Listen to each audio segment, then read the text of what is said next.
Coming up next on Headline Humboldt, we interview two folks from the Cooperative Agriculture Network about their work to help smaller cannabis farmers weather hard times and position themselves for the future. Also, let the growing pains begin. Poly Humboldt moves ahead with a massive housing project to meet the demands of its growing stature and student population. Coming up now on Headline Humboldt.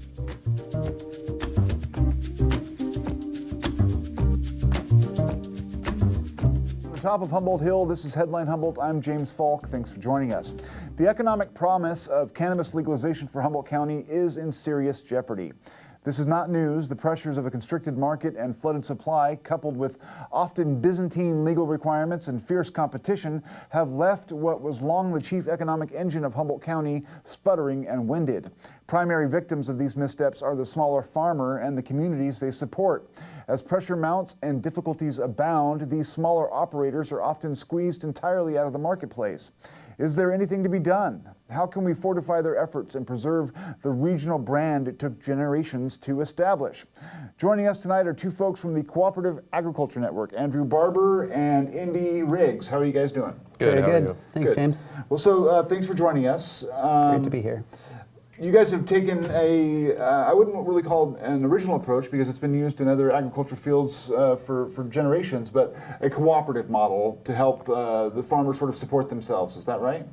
Yeah, so Let's explain that for folks. Great. Well, we work with a group called the Cooperative Agriculture Network, who got together a couple years back and were sort of brainstorming. It was a collaboration of farmers, cooperative developers from Cooperation Humboldt. Actually, I think started kind of as a project by Cooperation Humboldt, and some of us who actually have formed co-ops and farmers who were interested in doing that. And we just started having the conversation about how can we get this information out? How can we study more so we can ourselves become better cooperators? And then, how can we share that? And so that's kind of where we've come to today. How would you basically define a cooperative? I mean, for people who've never, heard the mechanics of it, how would you describe it?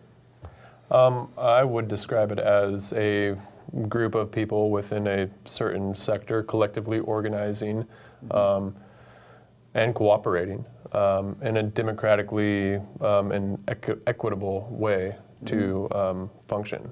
Now, famously in Humboldt County, Humboldt Creamery was a cooperative for a long time, and it sort of, anchored the dairy industry up here for a lot of years. Is that sort of something that you're talking about? I mean, that kind of system? It's a great example of a successful cooperative model. Yeah, that it ended in its own through its own challenges that it was trying to face. But I think that has a lot to do with the success of a lot of our dairy industry that's here now. Now, what are the particular challenges that are facing the small cannabis farmer in Humboldt County? Getting to market. Yeah. So everything is really, kind of disjointed as individual farmers. Historically, they haven't been able to collectively organize. And there's the fierce competition throughout the state. A lot of production coming from the south that has kind of consolidated the market. And going back to Prop 64, where we had a 1 acre cap promise for up to 5 years that would have lasted all the way till this year, 2023. That was supposed to give us a foothold into the market and time to do what we're talking about here, collectively organize and establish ourselves in the market. And so the doing away with the 1 acre cap has really led to, I call it the corporate consolidation of the market. Now, when you say doing away with, they never actually implemented it, right? That was mentioned in the beginning, but it never actually hit the ground, or? Correct. I do believe that's how it rolled out. It was like one of those midnight hour type things. Lobbyists. The machinations of the, It was this interesting loophole where you couldn't get a license bigger than 1 acre, but you could get as many small licenses, which were 10,000 square feet, as you wanted. So there was an unlimited number. So when we had these, 6 or 8 acre or 10 or 20 acre farms that were going in, they were all composed of 10,000 square foot licenses all compiled together, which was its own nightmare, but also a kind of a wild loophole that folks were able to access, take advantage of. So now what would you, there's an academy that's associated with this. Is that where you would actually give folks sort of the skills to organize others and sort of set up individual cooperative projects? Yeah, so the Academy is an 8-week program that we've all developed. We've borrowed information from other cooperative development organizations, because there are many, but we've brought it into the cannabis world and made it applicable to the cannabis world. So it's a cannabis cooperative sort of focused training, an 8-week training with a lot of us from the Cooperative Agriculture Network. And then we're also providing some follow-up in terms of working with those folks as they find their interest in developing their own cooperatives. Yeah, and so the Academy really, it's there to give farmers the tools to collectively organize, build their capacity to do so. And again, as Drew was saying, it's an 8-week course. It starts February 9th, and then once a week after that via Zoom, and we're offering it for free because that's what we're wanting to do, is empower the small individual farmers. A lot of folks don't have the type of knowledge that we are offering, and a lot of people have taken a lot of time and with research to consolidate this information and put it in a format where it can be easily explained and shared. Right, it's not intuitive. No, it's not. No, it's not necessarily. You know, for some people maybe, but your average farmer, it's definitely not. We have enough trouble navigating regulations, and then to imagine and envision collectively organizing into some kind of coalition where, you know, we can build power and maybe create some sort of market share for the Humboldt County name.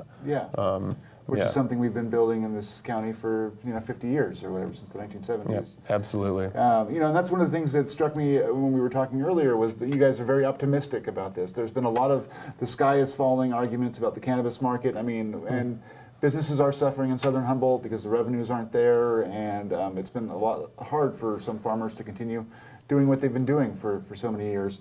But you guys believe that there is a place that we can end up where we stabilize what we've got going on here and maximize that. Is that right?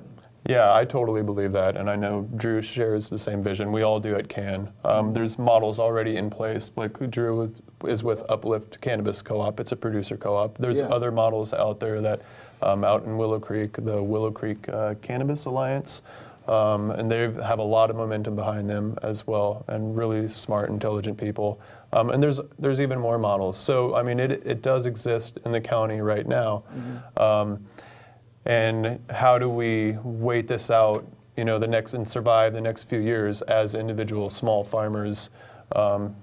Because ultimately, I believe this is where production is eventually going to go with the county. It's some sort of collective model for small producers. Yeah. Right. It's clear you can't, as a small farmer, you can't do it yourself. Yeah. It's just too much in terms of getting your product grown, staying compliant, and getting it to market. Yeah. It's not possible. And so then, maybe you'll rely on subcontractors, but a lot of those folks who aren't owned by farms end up taking advantage of their position. Oftentimes there's a huge problem with lack of payment, all the way down to the retail shop not paying the distributor, and the distributor doesn't pay the farmer. And so these problems are consistent, and so it doesn't work to do it yourself. It doesn't work to contract to someone else who's not a company that you own. So we're optimistic that it can work when it's a farmer-owned company. Yeah. Now, so if you don't mind me asking you, what does Uplift do for you as a farmer? That's a great question. Maybe the primary thing is it gives me an opportunity to get together and look for solutions, right? Yeah. And so those solutions for us as a small group out in the Mattole Valley have been several-fold. One is we run our own brand, which has its challenges. If you're an individual farmer running your own brand, it's a lot of time, it's a lot of energy. We're trying to deal with sales that are happening all the way down in Los Angeles at many, many different stores. Yeah. And the shipping routes to get there, right, which have to be specialized. This doesn't go on UPS, you know. Yeah. So Uplift, as a co-op, we have staff who manage that work for the farmers. So the farmers can do what they do. They can farm, and then the co-op can organize that process, the Uplift does not actually hold what we call a cannabis touching license, but we can organize all those cannabis touching licenses. And if one of them chooses to disrespect the farmers and the contracts we have together, the co-op can step in there, and then it's not just the farmer arguing with that company. It's a little bit more powerful. Yeah, I mean, it seems like one of the challenges that we hear about is the small farmer has been forced to take on all of the marketing, the planning, everything that a corporation with millions of or thousands of employees can provide. And so this sounds like a way that maybe they can bring some of the resources to bear to get some of that work done. Absolutely. And yes, the small farmer, we just want to grow. That's what we want to farm. We don't want to be specialists in regulation. We don't want to specialize in marketing. So building some sort of a collective system where you could perhaps compartmentalize some of those jobs, such as regulation, transportation, marketing, and then even if there are distribution companies locally that, if they can, maybe cooperate a little more and we could lessen the competition here on a local level, there's a lot of room for folks to work together and tackle all those problems Drew was just mentioning. Yeah.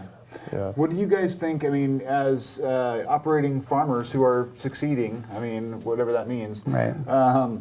What does the government need to do for small farmers in order to make their lives easier and more stable? I mean, to basically guarantee that there will be another generation of small farmers. There's a lot of policy change that needs to happen. The regulations rolled out in this very draconian way. The idea was that every cannabis farmer is going to break the law at every possible place, and the maximum amount of security had to get applied to that. And so the metric system where each plant gets a tag and is tracked throughout the whole system is complex, somewhat arduous, and something that other industries aren't faced with. And there's several things like that, for example. So the less of those kinds of burdens we can put on the farmer, the better.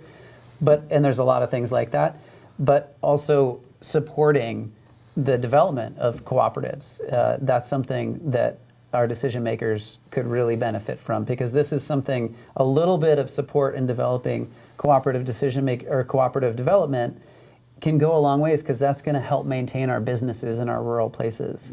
And if we lose those businesses, they will not come back, right? And our dispersed economy in Humboldt that we've grown accustomed to, that supports so much of our social systems, from fire departments to all the nonprofits that are all over the hills, those will all fall apart if we do not have a whole group of people working to support that.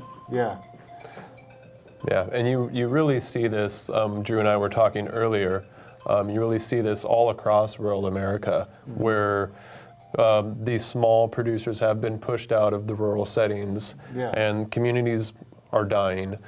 Towns of 300 are now towns of 5, and larger companies have come in and consolidated that. So what we really have here is an opportunity to prevent that from happening. It's a great opportunity. We don't want to wind up like some places in the Midwest or wherever these types of instances have happened. And so again, with a little help possibly from our legislature, the government, we do have a trade organization, the HCGA, which advocates for us and does a lot of work in policy, and so that's huge too. However, just the whole idea of collective organization for the small farmers, increasing their power, increasing the network, is really something that can lead to capitalizing on this opportunity that we do have here. I mean, there's been a lot of talk about people like resenting the homogenization of culture and agriculture and everything else, and it seems like this is an opportunity right in our backyard to make a statement in that regard. I mean, if we want to preserve the things that make Humboldt County special, this is high up on the list. Absolutely. And we've really inherited it. It's a gift from our predecessors in that it has this international name. Like, we probably won't have an opportunity like that again, where we have a product that is known throughout the world as being something of great high quality, and it just emerged. And now's our chance, now's our chance to get it right. Yeah. And yeah, we see this as one of our big opportunities right now. It seems like it's something that's in the world's subconscious, so we just can't let it fritter away, which is something that all too often happens. Dude, yes, exactly. So how did the network form up? I mean, we've told a little bit of the story before, I think, but if you guys want to go over the history of it. Yeah, so again, it started from a project by Cooperation Humboldt and a few individuals who specialized in cooperatives and finding solutions for the problems we were facing, and that's basically how the Cooperative Agriculture Network came to be, through different surveys that were conducted with farmers and seeing the need. I forget the exact amount of farmers that were surveyed, but some 86% of those farmers, high on the list, number one was formation of collectives where we can collectively organize and work together, consolidate our power. Yeah. So that's how the network became established. Now, is that something that anybody can join who is in the industry, or is it only for farmers, or is that a group sort of that stands apart to make offers for other people? As it stands, it is a group that sort of sits apart. We have developed, over the course of developing the network, an academy. And so that is what we really have to offer the community at large, especially individual farmers. And again, that's an academy with tons of information on collectively organizing and education to build their capacities to do so, and we're there to help them along with that. And even after the academy is completed, follow them along with technical assistance to make sure that they do succeed. Yeah. Seems like community building. I mean, it's basically to make a community that is more proactive and it's resilient. It's ultimately a rural economic development concept and challenge that we're facing, and we see cannabis as this opportunity in that way, and that if we can get these skills out through cannabis, they can be used for all kinds of things out there. And I think the more we find ourselves combining different jobs or different ways of doing things, whether that's various rural agricultural products other than cannabis, or lumber, or firewood, or fuels reduction services in the forest. Like, we have people that are growing weed spread throughout Humboldt County, and those communities have other needs as well. And if we give these tools to those people, there's going to be some great things that are going to come out. Yeah, it's not just going to be about the weed growing. It might be some other system. It's one piece of it. Yeah, absolutely. That's a good idea. It sounds like. Yeah. What do you sense that if people wanted to join the Cooperative Development Academy, is there a website that they should visit, or how should people matriculate, I guess, into the... Yeah, there is a website. It's cooperationhumboldt.com/can/. And there is at the very bottom, there is a registration button for the Academy. Okay. And again, the Academy is beginning February 9th via Zoom, Thursday, February 9th, 1:30 to 3 p.m., and will continue for 8 weeks every Thursday at that same time. Is there a charge for people, or is there... We're offering it free. Wow. Yeah, and again, that goes back to our passion and our belief in this, in its ability to build the farmers' capacity and empower them. Yeah. That's what we're really hoping for and looking for, and we know it can happen. Yeah. So I mean, if things don't improve for the small operator, and we began to lose even more of these individuals from the the community, what do we lose? What's at stake in terms of the artisanship and the craftsman expertise, all of that that's been collected over these past 30 years, if that were to go away? Diversity. Diversity in genetics, diversity in product for the consumer. They'll be left with, like we were speaking earlier, a homogenized kind of product, which will be produced by larger companies, not locally, out of our area. And we'll lose our communities. We'll lose community members, vital community members. Drew's a member of his fire department out in Petrolia. People like that.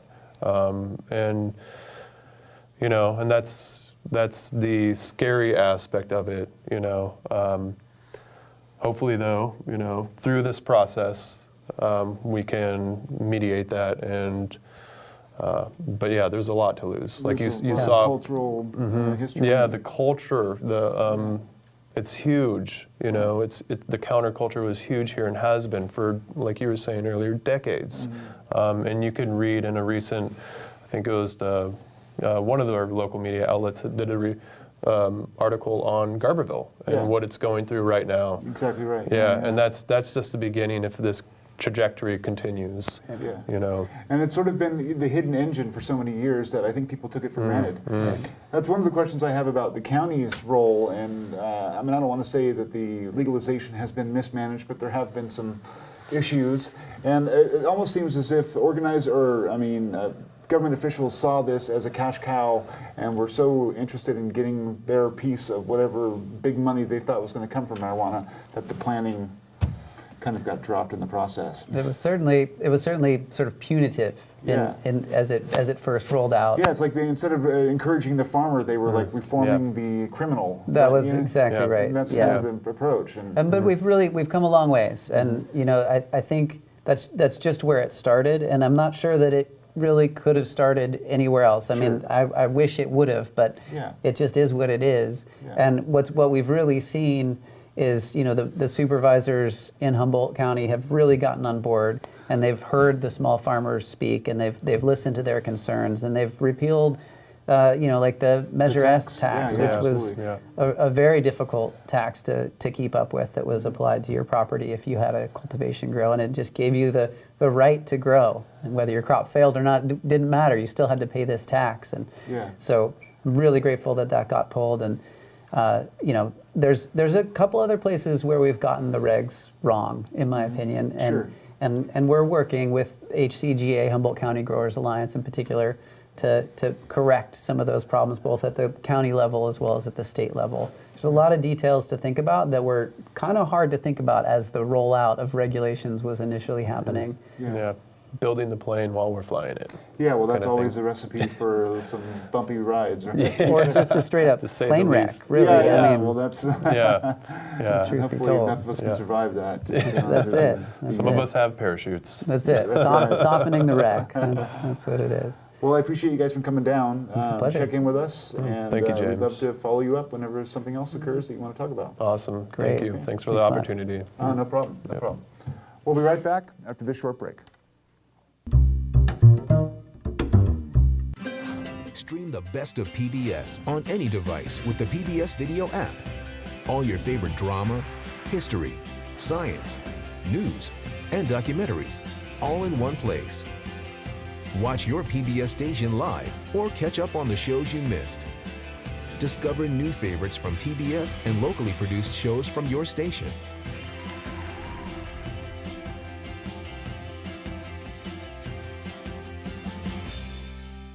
The PBS NewsHour, continuing nearly 50 years of unbiased reporting. The speech sets the foundation for Democrats as they push for voting rights. The protesters have not yet been moved, basically having their run of the plate.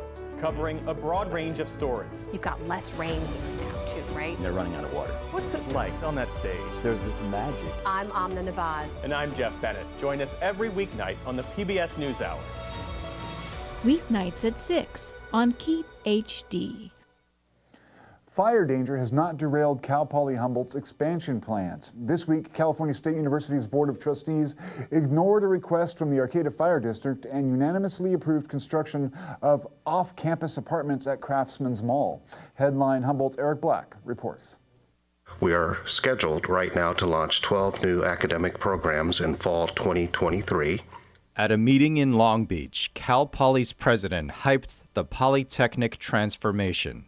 Our fall 2023 applications are up 39% compared to all applications received in the fall of 2022.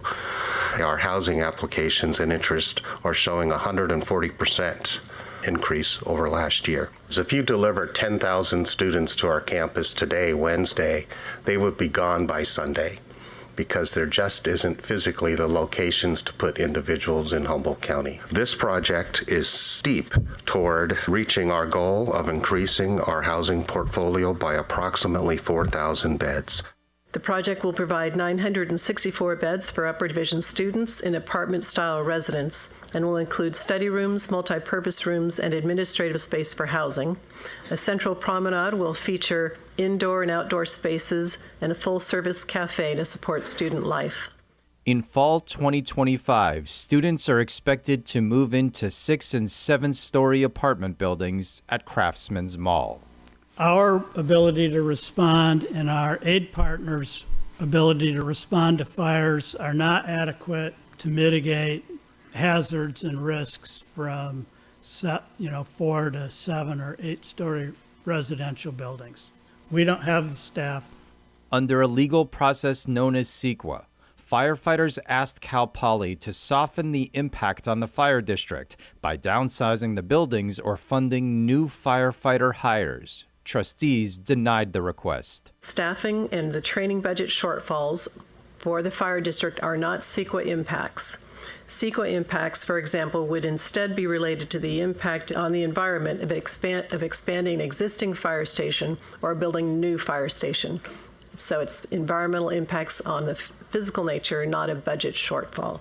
Hours later, the fire chief met with Cal Poly officials. They were absolutely a willing partner. We were able to come up with a plan to discuss what our staffing needs would look like. They have to answer to their chancellor's office. Ultimately, like my board members say, we have to answer to this community. Some community members worry Wednesday's vote indicates Cal Poly's distant bosses will not protect Arcata's students. Eric Black, Headline Humboldt, Arcata. North Coast Congressman Jared Huffman and Senator Dianne Feinstein, among others, have introduced a bill to permanently ban oil drilling off the West Coast. The West Coast Ocean Protection Act would permanently ban oil and gas drilling in federal waters off the coast of California, Oregon, and Washington. Huffman said offshore drilling poses unacceptable risks, quote, and the science and public opinion are clear. We should not put our oceans and fisheries, coastal communities, economies, and planet at risk just to enrich the fossil fuel industry. No new offshore drilling has been allowed in federal waters along the Pacific coast since 1984. However, the Trump administration released a 5-year offshore leasing plan in 2018 that proposed opening up the entire West Coast to new drilling despite widespread opposition in Pacific coast states.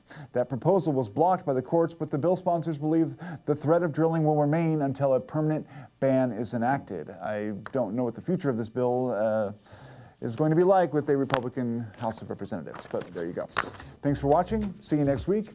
Stay tuned and stay informed.